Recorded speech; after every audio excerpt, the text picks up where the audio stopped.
हाँ अब आएगा। अब दिमाग ना आप इसकी वीडियो में मत लगाओ, समझने में लगाओ। Yes ma'am.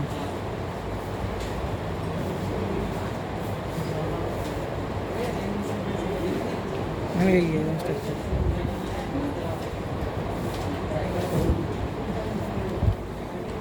देखो अगर हम ऑर्गेनाइजिंग की डेफिनेशन करते हैं ऑर्गेनाइजिंग स्ट्रक्चर की, तो organising structure are the pattern of relationship, इसमें डेफिनेशन आपकी बुक में दे रखी है कि relationship among the various position in a firm and among the various people occupying the position.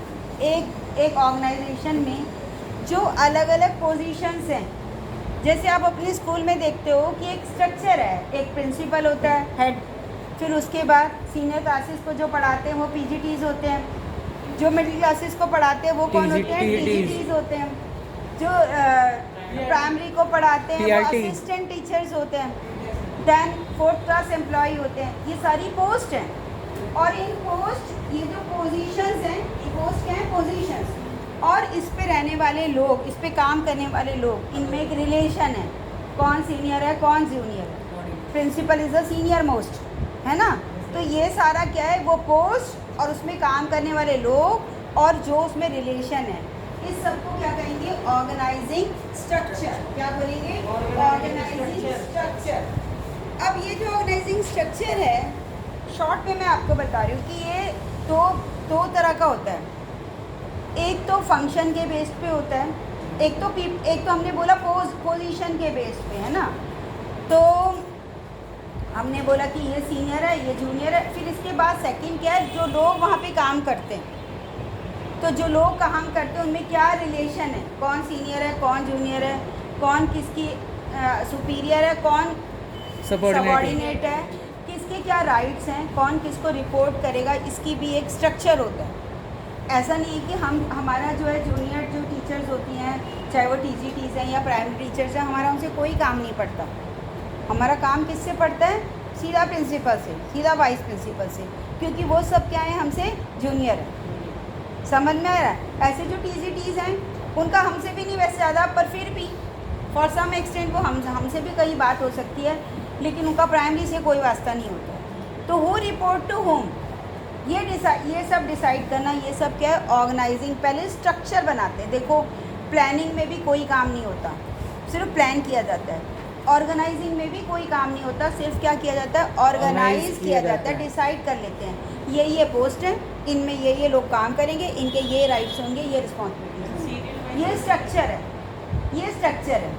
तो ये जो स्ट्रक्चर है, जो मैंने कहा लोगों का रिलेशन और पोस्ट का रिलेशन, पोस्ट का मैंने बताया ये सीनियर ये जूनियर, तो इसको ना दो तरह से हम मानते हैं। जब हम पोस्ट की बात करते हैं या जब रिलेशन की बात करते हैं, तो लोगों में, अब जैसे हमारा स्कूल में रिलेशन है, ये कैसा रिलेशन है, फॉर्मल है कि इनफॉर्मल है, फॉर्मल है। ये सारा रिलेशन, मेरा तुमसे क्या रिलेशन है, तुम मेरे से कोई भी ऐसी वैसी बात कर लोगे जैसे अपनी मम्मी से कर लेते हो, कर लेते हो मेरे से बात, नहीं मैं भी तुमसे कुछ भी बात करती हूँ, कभी मैं कर भी सकती हूँ, लेकिन तुम नहीं कर पाते हो, because I am senior then you and we have a formal relationship. हमारा कैसा रिलेशन है, औपचारिक, है ना। आप मम्मी से कुछ भी हाथ पकड़ के गले मिल के कैसे, क्या मेरे से कर पाते हो, no ma'am. We have a formal relation. ये जो फॉर्मल रिलेशन है, ये वही है जो ऑर्गेनाइजिंग का जब हम करते हैं, व्हाट इज ऑर्गेनाइजिंग पढ़ा, ऑर्गेनाइजिंग क्या होता है, यस मैम। बताओ क्या होता है ऑर्गेनाइजिंग में, क्या क्या करते हैं। जो हम कहते हैं identifying group functions to be done, फिर उनकी ग्रुपिंग करना, उसका डिपार्टमेंटलाइजेशन करना, उस पर उसकी पोस्ट क्रिएट करना, उनमें रिलेशन क्रिएट करना, ये these are all included in organising. और ये सारा फॉर्मल रिलेशन है, ये सारा क्या है, फॉर्मल रिलेशन। एक और होता है, इस फॉर्मल ऑर्गेनाइजिंग में ही एक इनफॉर्मल रिलेशन क्रिएट होता है। जैसे मेरी दोस्ती किसी से भी हो सकती है, कोई फोर्थ क्लास एम्प्लॉई है उससे ही मेरी दोस्ती हो सकती है। Yes ma'am. अब फिजिक्स में लैब असिस्टेंट है वीरेंद्री मैम, उनसे मेरी बड़ी अच्छी पड़ती है, वो मेरा बड़ा ध्यान रखती है, मेरे को भी उनसे होता है। उनका और मेरा कोई लेना देना नहीं है, फिज़िक्स मैं पढ़ाती नहीं, फिज़िक्स से मेरा कोई लेना देना है नहीं, और उनका कोई कॉमर्स से लेना देना नहीं है, उनकी मेरी पोस्ट कोई नहीं मिलती, लेकिन स्टिल हमारा एक रिलेशन है। तो इसको क्या कहेंगे, इनफॉर्मल रिलेशन। क्या बोलेंगे, इनफॉर्मल रिलेशन। तो इनफॉर्मल रिलेशन जो है ऑर्गेनाइजिंग जो है ये आपके कोर्स में इस बार नहीं है। फॉर्मल रिलेशनशिप जो है वो वही है जो हम ऑर्गेनाइजिंग का नॉर्मल पढ़ रहे हैं। What do you mean by organising? जो आप ऑर्गेनाइजिंग पढ़ रहे हो ना वो सारा फॉर्मल रिलेशनशिप है, फॉर्मल ऑर्गेनाइजिंग है, आप समझ रहे हो। दूसरा हम ऑर्गेनाइजिंग करते हैं जिसमें हम करते हैं कि फंक्शन के बेस पर। किस पे करते हैं, काम के बेस पे। तो ऑर्गेनाइजिंग स्ट्रक्चर को अगर आप देखते हो तो ये दो तरह का स्ट्रक्चर होता तो कई तरह का है, लेकिन आपके कोर्स में दो तरह का स्ट्रक्चर है, that is functional and divisional. पक्का याद समझ लो बेटे, पेपर में आएगा इसमें से, इसके बेस्ड क्वेश्चन आते हैं। फंक्शनल नाम से ही पता चल रहा है। जो फॉर्मल ऑर्गेनाइजिंग है ये मैं बता रही हूँ, फॉर्मल ऑर्गेनाइजिंग में दो तरह की है। बेटे किसी के पास अच्छा चौक है जो गाड़ा चले, मैम ये जो गाड़ा नहीं चले, सुबह लिख रहे थे आप। फंक्शनल और दूसरा कौन सा कह रहे हो, divisional. Divisional organising. Functional organising क्या है, जो कि नाम से ही पता चल रहा है फंक्शन के बेस पे है। जैसे बड़ी बड़ी जो कंपनीज होती हैं, कोई बड़ी फर्म है, बड़ी है, उसमें वहाँ बहुत सारी प्रोडक्शन होती है, बहुत सारी सेल होती है, बहुत सारी मार्केटिंग होती है, और फाइनेंस का बहुत, जब बड़ा है तो सब कुछ बड़े स्केल पे ही होता है। तो वहाँ पे क्या करते हैं कि फंक्शंस के बेस पे अलग अलग डिपार्टमेंट बना देते हैं। अब क्योंकि बहुत सारी परचेज़ करनी है, डिफरेंट आइटम्स की परचेज़ करनी है, तो परचेज़ के लिए क्या, मान लो कि आपकी बुक में जैसे एग्जाम्पल है मोबाइल फ़ोन का, एक मोबाइल फ़ोन की फैक्ट्री है और इसमें बहुत बड़ी फैक्ट्री, और यहाँ पे ना कई सारे काम होते हैं, कई सारे फंक्शंस होते हैं। जैसे कि एक फंक्शन होता है परचेजिंग होता है, देन प्रोडक्शन होता है, मैन्युफैक्चरिंग होती है, प्रोडक्शन, देन मार्केटिंग होती है, फाइनेंस होता है, accounts department, then finance department. ये अलग अलग डिपार्टमेंट ही, ये सब अलग अलग काम होते हैं, फंक्शंस होते हैं। इन अलग अलग कामों को क्योंकि बड़े बड़े स्केल पर होते हैं, हम अलग अलग क्या करते हैं, बांट देते हैं। फंक्शन के बेस पे, फंक्शन माने काम, उनके बेस पे हमने क्या कर दिए, अलग अलग क्या कर दिए, डिपार्टमेंट बना दिए, जिनको हम इस तरह की जो ऑर्गेनाइजिंग होती है, जैसे इसका परचेज का जो सारा काम हो है वो कौन करेगा, परचेज डिपार्टमेंट। क्या करेगा, परचेज डिपार्टमेंट। प्रोडक्शन का जो काम होगा production department, production department, then marketing department, then accounts department, then finance department जो फाइनेंस का अरेंजमेंट करता है। तो ये सारा हमने क्या कर दिया, ये क्या करा, फंक्शन के बेस पे ऑर्गेनाइजिंग क्रिएट करी। इसको कहते हैं फंक्शनल ऑर्गेनाइजिंग स्ट्रक्चर।